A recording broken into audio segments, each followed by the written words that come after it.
కథావాణికి స్వాగతం. కథాభిమానులందరికీ నమస్కారం అండి. నేను డాక్టర్ శ్రీమతి కోఠారి వాణి చలపతిరావుని. నరక చతుర్దశి దీపావళి సందర్భంగా శ్రోతలందరికీ శుభాకాంక్షలు తెలియజేస్తూ ఈ సందర్భాన్ని పురస్కరించుకొని ఈరోజు నరకాసుర వధ అనే ఒక ప్రత్యేక విశ్లేషణాత్మక వీడియోని మీకు సమర్పించబోతున్నాను. ముందుగా అసలు ఈ నరకాసురుడు ఎవరు అన్న పూర్వకథను తెలుసుకొని ఆ తర్వాత అసలు కథలోకి వెళితే చక్కటి అవగాహనకు ఆస్కారం ఉంటుంది కనుక ముందు మీకు ఆ కథను తెలియజేస్తాను.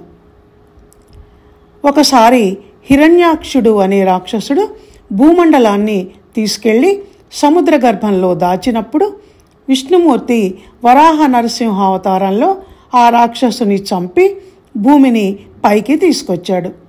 ఆ సమయంలో వరాహస్వామికి భూదేవికి ఒక పుత్రుడు జన్మించాడు. అతను దేవతాపుత్రుడైన సంధ్యా సమయంలో వారిద్దరూ కలవటం వల్ల పుట్టినవాడు కనుక అతనికి అసుర లక్షణాలు వచ్చాయి. ఈ విషయాన్ని విష్ణుమూర్తే భూదేవికి చెప్తాడు. దాంతో ఎప్పటికైనా తన కొడుకు చావు విష్ణుమూర్తి చేతుల్లోనే ఉంటుందని తెలుసుకున్న భూదేవి తన బిడ్డను రక్షించమని వేడుకుంటుంది. అలాగే అని వరమిచ్చిన విష్ణువు ఎప్పటికైనా అతని చావు అతని తల్లి చేతుల్లోనే ఉంటుంది అని చెప్తాడు. అయినా ఏ తల్లి చేతులారా తన బిడ్డను చంపుకుంటుందిలే అనుకొని నిశ్చింతగా ఉంటుంది భూదేవి. నరకుడు పెరిగి పెద్దయిన తర్వాత కామాఖ్యను రాజధానిగా చేసుకొని ప్రాగ్జ్యోతిష్యపురాన్ని పరిపాలిస్తూ ఉంటాడు. కామాఖ్య అమ్మవారి భక్తుడిగా ఉంటూ మొదట రాజ్యాన్ని చక్కగానే పరిపాలించిన నరకుడు ద్వాపరయుగంలో అతని పక్క దేశం శోణితపురం రాజైన బాణాసురుని చెడు స్నేహ ప్రభావంతో స్త్రీని భోగవస్తువుగా భావించి 16,000 మంది రాజకుమార్తెలను ఎత్తుకొచ్చి బంధించి వాళ్లను పెళ్లాడాలనుకోవటం జరుగుతుంది. అంతేకాక బలగర్వంతో దేవతలను హింసిస్తూ ఇంద్రుని మీదకు దండెత్తి పదవీచ్యుతిని చేయగా దాంతో శ్రీకృష్ణుడు సత్యభామ సమేతంగా నరకాసురుని మీదికి యుద్ధానికి వెళ్తాడు.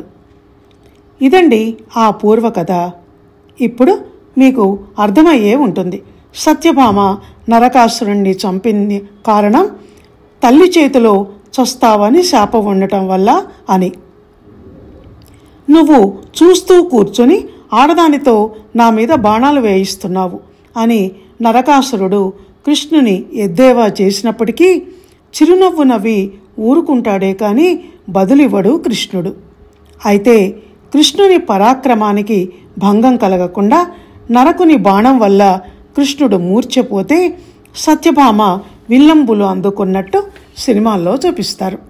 ఇది భాగవత కథలో లేదు కానీ యుద్ధమంతా సత్యభామ చేశాక ఆఖరి బాణం మాత్రం కృష్ణుడు వేసి నరకుని చంపినట్టు భాగవతంలో ఉంది. ఇక ఈ పూర్వకథను ముగించి అసలు కథ నరకాసుర వధలోకి ప్రవేశిద్దాం. శ్రీకృష్ణుడు నరకాసురుని సంహరించటానికి తన గరుడ వాహనాన్ని అధిరోహించి వెళ్ళబోతూ ఉండగా సత్యభామ భర్తతో ఇలా అంది: ప్రభు, నువ్వు రాక్షస సమూహాల మీద విజృంభించి చీల్చి చెండాడుతుంటే నీ ప్రావీణ్యాన్ని చూడాలని ఉంది.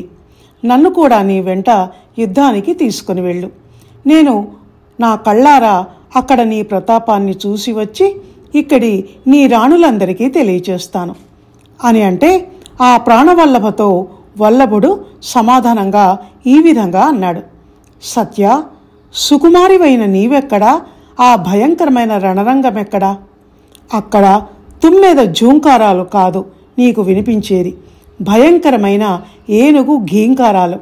అక్కడ నీకు కనిపించేవి తామర కొలని మీది నుంచి గాలికి ఎగిరి వచ్చే సువాసన భరిత పుప్పొడులు కావు, దౌడు తీసే గుర్రాల గిట్టల నుంచి ఎగిసిపడే ధూళి ధూమరాలు. సరస్సులు, చల్లటి నీటి కెరటాల తుంపరలు అక్కడ ఉండవు.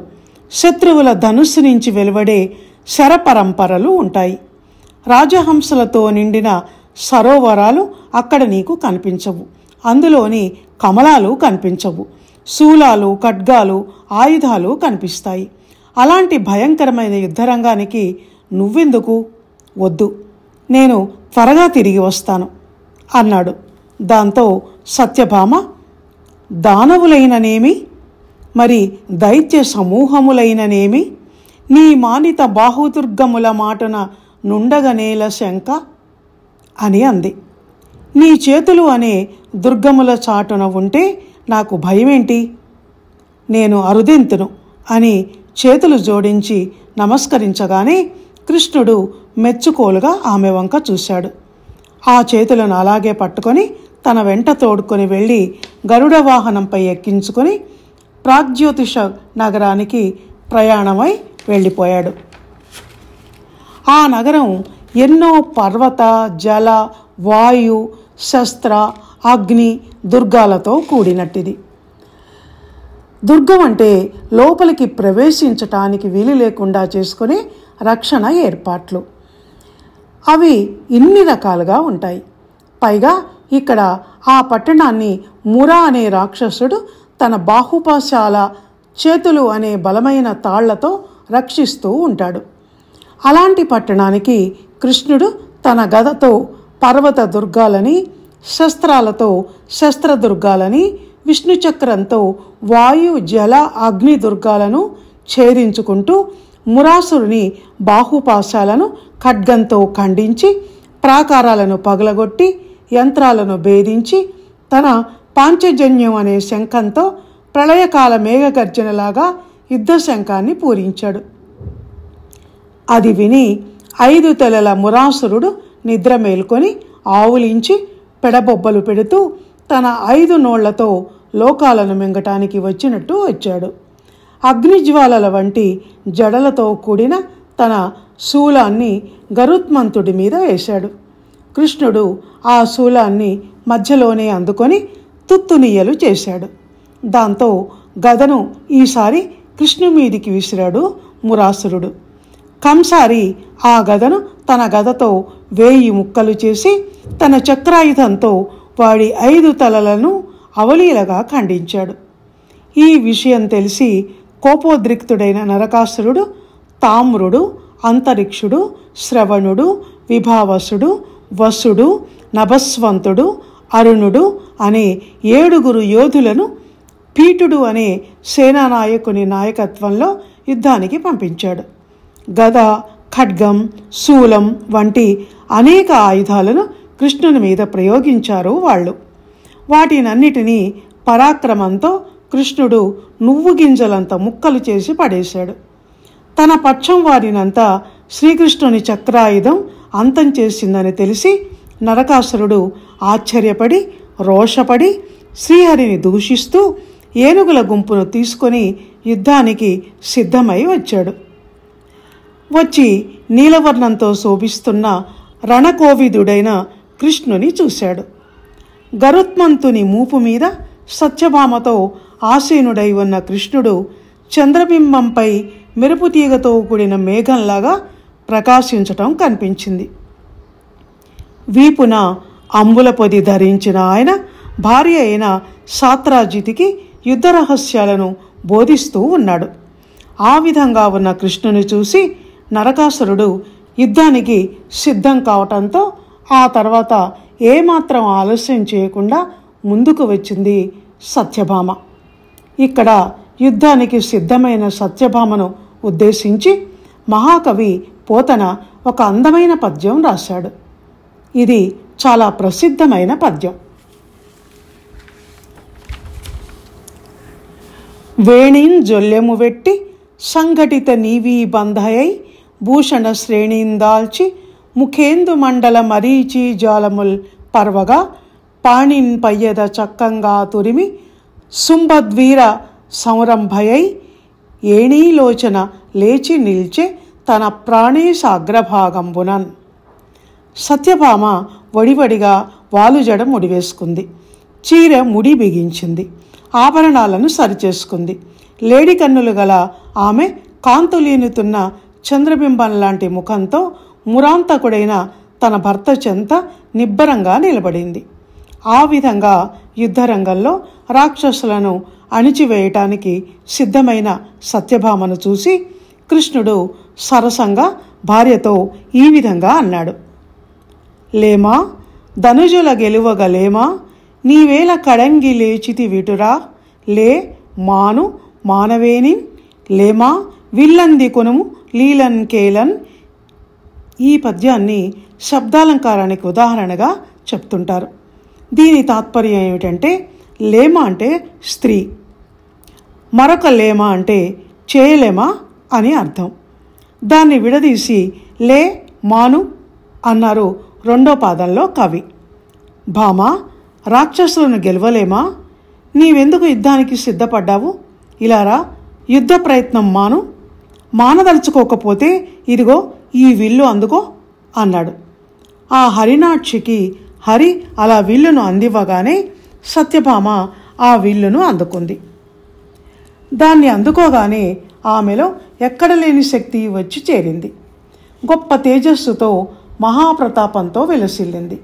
రణోత్సాహంతో ఆ నారీమణి రాక్షస స్త్రీల మెడలో మంగళసూత్రాలు తెగేటట్లు నారి బిగించి ధనుష్టంకారం చేసి, అంటే అల్లెత్రాడును వెనక్కు లాగి మళ్ళీ వదిలిపెట్టేప్పుడు వచ్చే ధ్వనిని ధనుష్టంకారం అంటారు. ఆ శబ్దానికి శత్రు సైన్యం హడలిపోయింది. ఏనుగులు మూర్ఛపోయాయి. సత్యభామ నారిని సంధించినప్పటి ఆమె భంగిమను కవి ఎంత చక్కగా వర్ణించాడో చూడండి.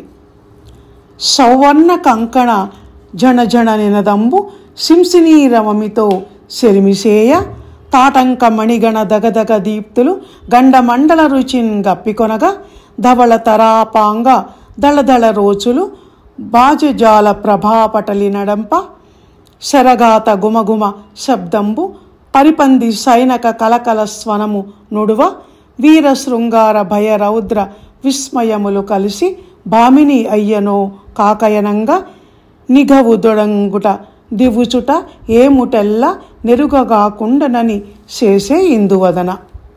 బంగారు కంకణముల ధ్వనులు వింటినారి ధ్వనితో కలిసిపోగా, చెవికమ్మలకు పొదిగిన మణుల దగదగల కాంతులు చెక్కిళ్ల కాంతులతో కలిసిపోగా, అందమైన క్రీగంటి చూపుల కాంతులు బాణాల కాంతులను కప్పివేయగా, వీరము శృంగారము భయము రౌద్రము విస్మయము అనే భావాలన్నీ కలిసి ఈ భామగా రూపొందాయా అన్నట్టు సత్యభామ బాణం వెక్కుబెట్టడం, అల్లెతాడును ఆకర్ణాంతం లాగటం, ప్రయోగించటం ఇవన్నీ కూడా గుర్తించలేనంత వేగంగా చకచకా జరిగిపోయాయి. ఆ తర్వాత యుద్ధం చేయటం మొదలుపెట్టింది సత్యభామ. ఆడవాళ్ళు ఏ పని చేసినా బాగుంటుంది, యుద్ధం చేసినా బాగుంటుందని సత్యభామ నిరూపించింది. చంద్రముఖి అయిన సత్యభామ కోపంలో కనుబొమ్మలు ముడివేసి, వీరత్వంతో కనులు ఎర్రచేసి, వాడి అయిన బాణాలను ప్రయోగిస్తూ నరకాసురుణ్ణి బాధించటం మొదలుపెట్టింది. అదే సమయంలో చిరునవ్వు నవ్వుతూ కృష్ణుని వంక ప్రేమగా చూస్తూ శృంగారం ఆకారం దాల్చినట్టు సరసపు చూపులను అతని మీద ప్రసరింపచేయటం మొదలుపెట్టింది.